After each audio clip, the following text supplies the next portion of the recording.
Applied Linguistics Group uploaded this video for BS English students. Dr. Khalid Malik, the founder, has a PhD in Applied Linguistics TESOL. Having more than 25 research papers, he taught at many foreign universities and is now in a postdoctoral study program abroad. Join Applied Linguistics Group at youtube.com/@1966Pakistani or use the QR code to join our Facebook group at Kinds of Translation Word for Word, Sense for Sense. Introduction.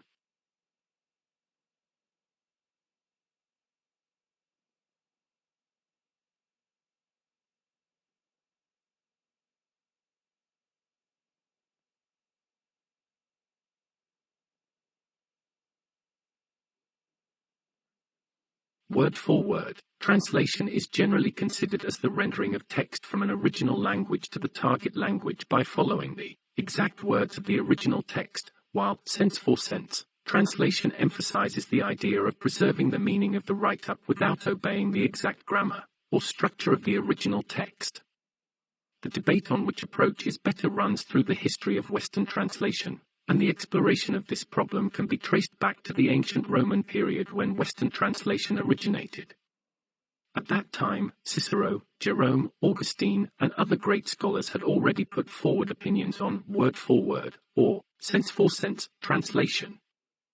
Reviewing the questions of word-for-word and sense-for-sense translation can not only help to test translation theory and guide translation practice, but also help translators rethink the essence of translation.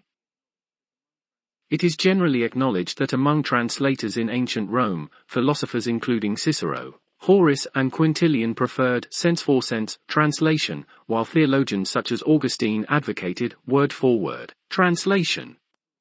Saint Jerome thought that literary translation should be treated differently from religious translation. Tan, 2004, page 36. He advocated sense-for-sense strategy for literary translation and word-for-word strategy for religious translation. The author here analyzed studies on translation theories in this period, finding that previous studies were mostly limited to interpreting the translation theories of specific translators without paying attention to the corresponding historical and cultural context. In fact, the mainstream ideology and the forms of poetics of the time when the translators were living played an important role in deciding translators' translation strategies. Lefebvre, 2004, page 48. Thus, the author selects Cicero, St. Jerome and Augustine as representatives in ancient Roman translation history, to explore the following questions. To what extent have the translation views of the above translators been misunderstood? What are the relations laying among different translation views, and what are the implications of these views? To answer these questions, this essay first lists previous studies on translation theories of the three ancient Roman translators, and points out misunderstandings on these translation theories successively. Afterwards, relations among the different translation views are explored. Implications of these views on translation practice are displayed at the end. 2. Close readings on translation theories of three ancient Roman translators. In this part, the author explores translation theories of three ancient Roman translators. Applying manipulative theory proposed by Lefebvre, common misunderstandings concerning their translation strategies are investigated. 2.1. Cicero's translation theory revisited. Examination of Cicero's translation theory can never be accurate without bearing in mind Cicero as an outstanding orator. Through translating orations from Greek into Latin, Cicero elevated his skill as an orator. Due to the aim of translation, his translation is unfaithful to the original. Afterwards I resolved, and this practice I followed when somewhat older, to translate freely Greek speeches of the most eminent orators. Cicero, 2014a, page 7. When Cicero grew up as an elite, he started to translate Greek philosophical works. It is worth mentioning that he translated some Greek works literally. Monday, 2001, thinks Cicero's handing of such works aims to move the listener, and Romans would read the TTS side by side with the Greek STs, Monday, 2001, page 19. This point of view has been challenged by McElduff, who says Monday has put modern imagination onto Roman translators, McElduff, 2013, page 113. Readings of Cicero's translation opinions find that although he adopted literal ways when translating these works, he speaks lowly of literal translation, and he thinks Latin is richer in vocabulary than Greek. The Latin language, so far from having a poor vocabulary, as is commonly supposed, is actually richer than the Greek. Cicero, 2014b, page 12. Cicero's most often quoted utterance about translation lies in on the best type of orator. This is a preface to a translation of orations from Aeschines and Demosthenes, McElduff, 2013, page 110. I translated the most famous orations of the two most eloquent orators from Attica, Aeschines and Demosthenes, orations which were ranged on opposite sides. I did not translate them as an interpreter, but as an orator, with the same ideas, forms and, as it were, shape, and with language fitted to our usage. In this I did not think it necessary to render word for word, but instead preserved every category and the force of the words. For I did not think that I should dole them out piece by piece to the reader, but rather, shall we say, pay them out by weight. Cicero, 1949, page 365. Cicero's utterances indicate that he speaks lowly of word for word. However, word for word here cannot be equal to literal translation, for word translation is more likely to be adopted by people who receive education emphasizing explicating words on an individual level, and never progress beyond this stage at Cicero's time. McElduff, 2013, page 117. That is to say, word for word, as a translation approach isn't raised up by Cicero, but an item generalized to be the counterpart of sense for sense.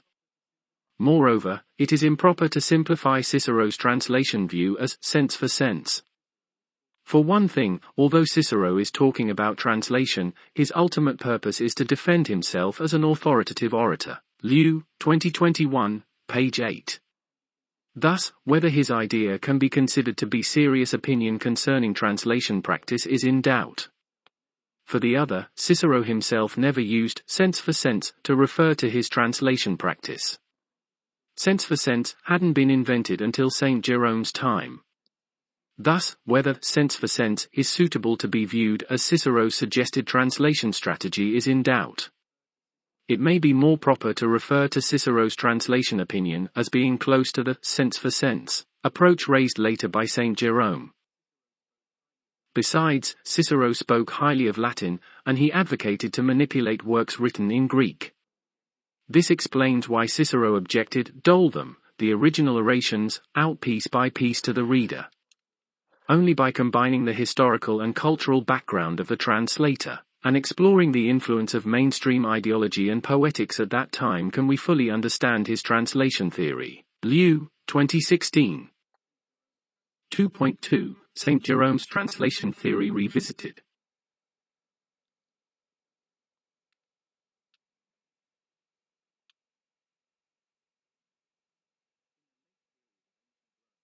In the late period of ancient Rome, in order to save the crumbling empire, the ruling class took full advantage of Christianity. Thus, religious translation was naturally taken seriously. Tan, 2004, page 24, and great translators like St. Jerome emerged. Scholars generally accepted that Jerome emphasizes on using sense for sense translation in literary translation, while supports word for word translation in religious translation. As depicted above, Tan, 2004, holds that Jerome believed literary translation and religious translation should be treated differently. Seattle, 2009, page 61, also claimed that Jerome preferred sense for sense translation for literary works. Word for word strategy be adopted for Bible translation. However, different views have been raised. Through comparative analysis of a large number of examples in the Bible translated by Jerome, Brown, 1992, concluded that for the Old Testament, sense for sense approach was actually adopted. Krauss, 1996, also pointed out that Jerome's Bible translation adheres to sense for sense approach.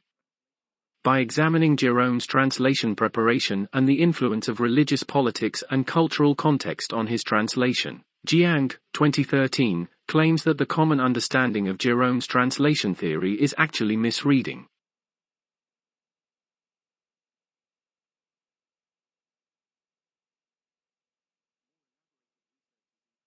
More elaborated researches include, Venuti, 2010, states Jerome has started an instrumental model in his Bible translation. Jerome shares Cicero's belief that rhetoric translation, unlike its grammatical counterpart, can reproduce both the style and the meaning of the source text in the most polished form of the translating language, Venuti, 2010, page 12. However, Venuti speaks lowly of Jerome's translation view. He thinks it improper to see translation activity through an instrumental model. Furthermore, Jerome is inconsistent when talking about translation. Redman, through detailed statistical analysis, has found Jerome's Latin translation of the Old Testament differs greatly in word order from his original writings in Latin. The former has shown a clear adherence to word order of the original Hebrew texts, Redman, 2020, page 222, 223. However, the above statement doesn't always apply for Jerome's changes in his translation of different parts, Redman, 2020, page 230. Jerome's other translation from Greek into Latin has manifested a sense-for-sense feature, according to his own statement, Redman, 2020, page 233. It can be seen that scholars haven't reached consensus concerning Jerome's translation approaches. For literary translation, he claimed that a translator should march the original text, a captive, into his native language. Jerome, 2014, page 26. As for religious translation, Jerome treated the case of Holy Scriptures as an exception that even the syntax contains a mystery. Jerome, 2014, page 25. However, a more in-depth investigation into Jerome's translation views has found that Jerome contradicted himself when discussing translation strategy. Take Bible translation as an example. Jerome's Bible translation cannot be hastily summarized as word for word. On the one hand, Jerome did a lot of preparation work before the retranslation of the Bible, including special studies on Hebrew names and places, translation of proper nouns and different cultures.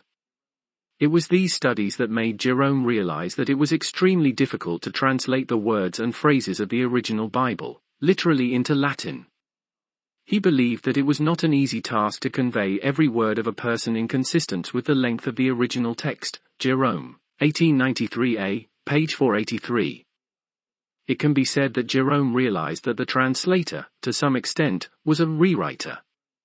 On the other hand, in Jerome's letter to Pamachius, although he mentioned that word order was a mystery in the Bible, it was hard to find his comments on word-for-word translation in Bible. On the contrary, sense-to-sense translation claims abound. For example, in paragraph 5, Jerome echoes his ancestor Cicero by quoting Cicero's announcement. I have rendered them not as a translator but as an orator, keeping the sense but altering the form by adapting both the metaphors and the words to suit our own idiom.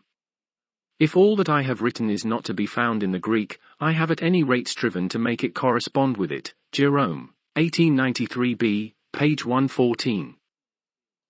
Jerome's personal experience can explain the contradictory remarks. In 382 AD, Jerome returned to Rome, serving as a secretary, interpreter, and theological staff for Pope Damasus I.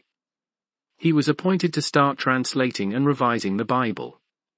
To avoid conflict with the churches, he tried all means to make his translation conform to the prevailing ideology and cultural environment at that time. The conservative forces of the Church believed that previous Bible translations, such as the Septuagint, were God's call, so the solemnity could not be desecrated. According to Lefebvre, if the original works enjoy a high reputation in the target culture, its translation is more likely to adopt word-for-word translation. Lefebvre, 2004, page 91. However, as a scholar, he actively advocated that Latin culture should absorb loan words including Greek. Also, as an intellectual, he knew how difficult it was to produce translations that match the original words without losing the beautiful style. In the dilemma, it is understandable that Jerome made a cautious yet contradictory statement. Judging from the above analysis, it is hasty to say that Jerome prefers, word-for-word, translation in his Bible translation, taking the correspondent historical and cultural context into account. 2.3. Augustine's translation theory revisited.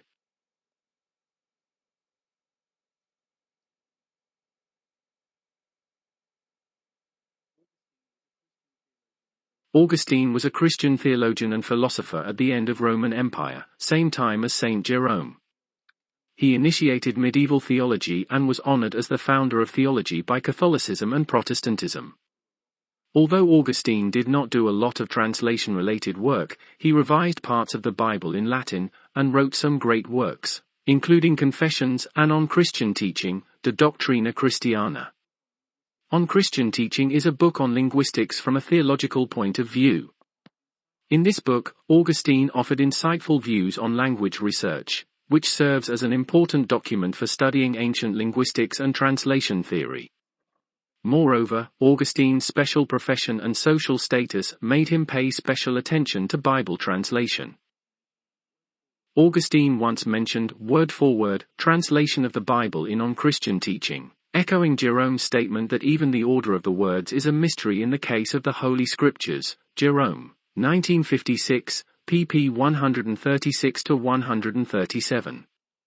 He said, "We must master the meta-language from which the Latin version of the Bible is translated, or look up the word-for-word version of the translation, so that we can test whether the translator has translated the meaning and words correctly." Augustine, 2014, page 33. However, like the interpretation of Cicero and Jerome's translation theory, the interpretation of Augustine's translation theory should not be confined to his simple judgment of word-for-word translation. Instead, Augustine's translation views should be carefully explored in combination with his identity, together with the historical and cultural background at that time. Translator's identity plays an almost decisive role in the translation strategies adopted. Augustine once served as a bishop in Hippo, North Africa, and annotated many Bible chapters. His The City of God, De Civitate Dei, was an important basis for the establishment of medieval theology and Christian theological rule. See et al., 2009, page 63. The interpretation of Augustine's translation thought cannot be separated from his status as the most famous theologian in the late Roman Empire. Augustine's theological translation view can be perceived in On Christian Teaching. He compared the Bible to a cure for the disease of human will. According to his understanding, Bible was originally written in one language, but later spread and translated into various languages, so that people of all ethnic groups who need redemption can study it, find out the thoughts and wills of those authors, and find God's will. Augustine, 2014, page 32. Augustine thought God's will was eternal, although the translated languages were different. He believed that only by studying the Bible carefully with faith in God could we hear God's call. Believing in the so-called God's call, he certainly advocates word-for-word translation of the Bible. Moreover, Augustine's preference to word-for-word strategy in Bible translation had its political purpose. In line with the views of theologians such as Philo and Epiphanius, Augustine believed that only a few people inspired by God could be competent in Bible translation. He pointed out that when revising Latin versions, people should refer to Greek versions, among which the Septuagint is the most authoritative version of the Old Testament. He said, "All learned churches believe that the Septuagint is the result of all people's chorus under God's call. No one, even if he is knowledgeable, is not suitable to revise the consensus reached by so many knowledgeable elders." Augustine, 2014, pp 31-34.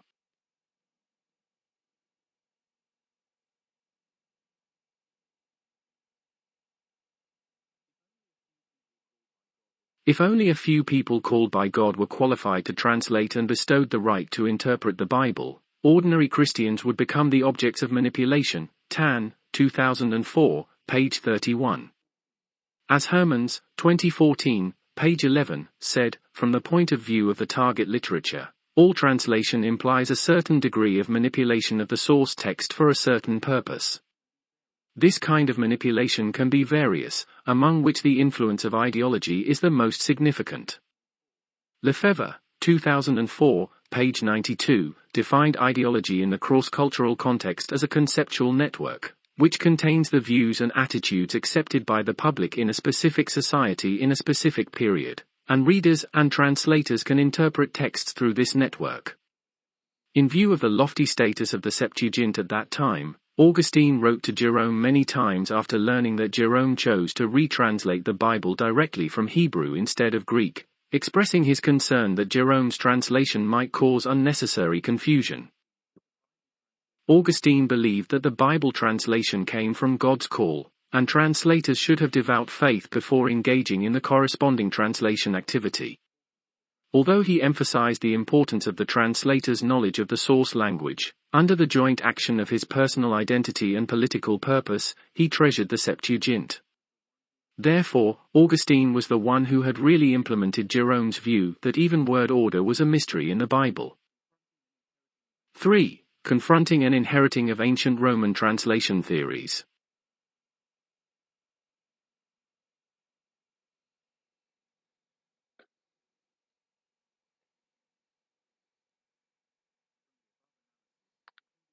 From the above analysis, it can be seen that conclusions such as 1. Cicero advocated sense for sense, translation by his theory of coin and weight. 2. Jerome advocated literal translation from his statement that in the Bible, even the order of the words is a mystery. Jerome, 1956, pp 136-137. 3. Augustine preferred word-for-word translation for his preference of consulting the Septuagint when doing Bible translation, are all too hasty. Translators' opinion about word for word or sense for sense is hard to decide, for they derive from complicated historical, political and cultural contexts. The translation theories of the above translators present complex and multidimensional characteristics.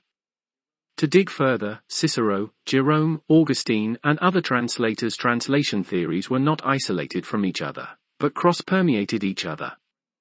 They jointly constructed the framework of ancient Roman translation theories. 3.1. Inheriting from Cicero to Saint Jerome.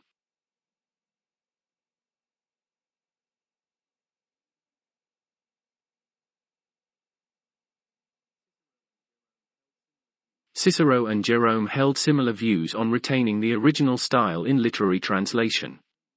Cicero thought that there was no need to render word for word in the process of translation, but to preserve the general style and force of the language. Cicero, 1949, page 365.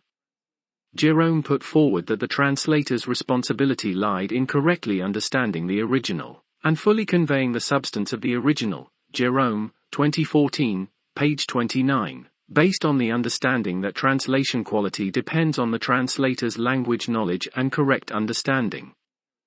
It can be said that Jerome inherited and developed Cicero's translation theory to a certain extent.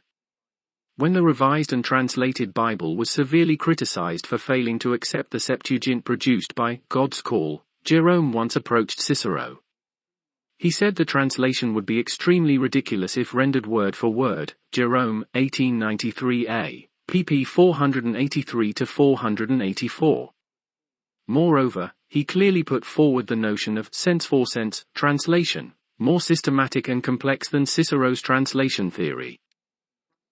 3.2. Confronting between Saint Jerome and Augustine.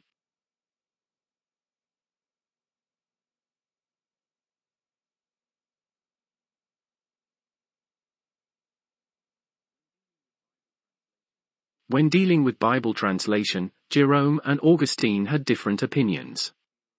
First of all, on the idea of God's call, Jerome clearly stated that sentences could only be understood and translated by the translator's erudition. Schwartz, 1963, page 7, while Augustine held that God's will was eternal. Secondly, regarding the Septuagint, unlike Augustine and other theologians, Jerome clearly stated that he didn't know who first fabricated that. They were scattered in 70 rooms in Alexandria, but they also wrote the same words. Jerome, 2014, page 30. In addition, as a scholar, Jerome believed that the quality of translation depended entirely on the translator's language, level and mastery of the translated subject matter, while Augustine put the translator's faith in the first place.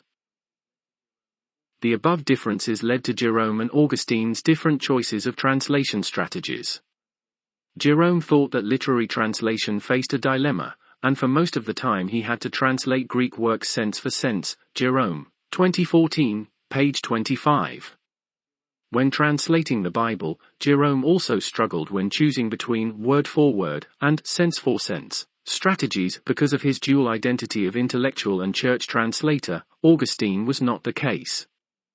His perspective as a theologian and church leader made him believe in the word-for-word approach, which was not only the direct effect of his theologian status, but also implied his ambition as a religious leader to control the translation of the Bible.